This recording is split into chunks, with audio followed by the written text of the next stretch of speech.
காந்தியையும் கொலை செய்தார்கள்.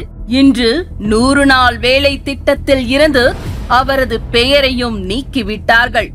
மகாத்மா காந்தி தேசிய ஊரக வேலை மீட்பு போராட்டத்தில் காங்கிரஸ் தலைவர்கள் கடும் கண்டனம்.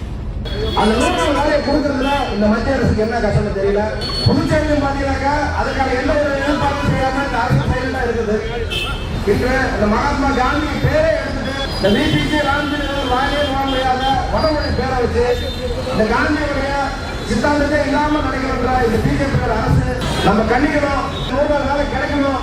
காந்தியுடைய பெயரை எடுத்தது மட்டுமல்லாது காந்தியும் கொலை செய்தார்கள். காந்தியுடைய எண்ணத்தையும் ஏழை மக்கள் வாழ வேண்டும் என்று எனக்கு மக்களுக்காக உழைத்த மாபெரும் தலைவர் மகாத்மா காந்தியுடைய ஆத்மாவை கொலை செய்கின்றார்கள். இன்றைக்கு நரேகா திட்டத்தை முற்றிலுமாக ஒழித்திருக்கிறார். இந்த அமித்ஷாவுக்கு யார் எழுதி கொடுத்தாலும் தேட்ட வந்து உளறிட்டு கூட்டாரு புதுச்சேரி. நாராயணசாமி 5 ஆண்டு காலம் சிறப்பான ஆட்சி கொடுத்தாரு. உள்துறை அமைச்சர் போய் சொல்லிட்டாரு. ஏன்னா அந்த கடவுளுக்கு ஒன்று செய்ய போய் பிடிக்கல, இவனு சொல்ற போய் பிடிக்கல. அதனால சொல்லி விட்டுட்டு இன்னைக்கு இந்தியா பூரா போயிடுச்சு. உள்துறை அமைச்சர் வந்து நாராயணசாமிக்கு தெரிந்தாங்க சொல்லிட்டாங்க சொல்லி இந்தியா பூரா போயிடுச்சு.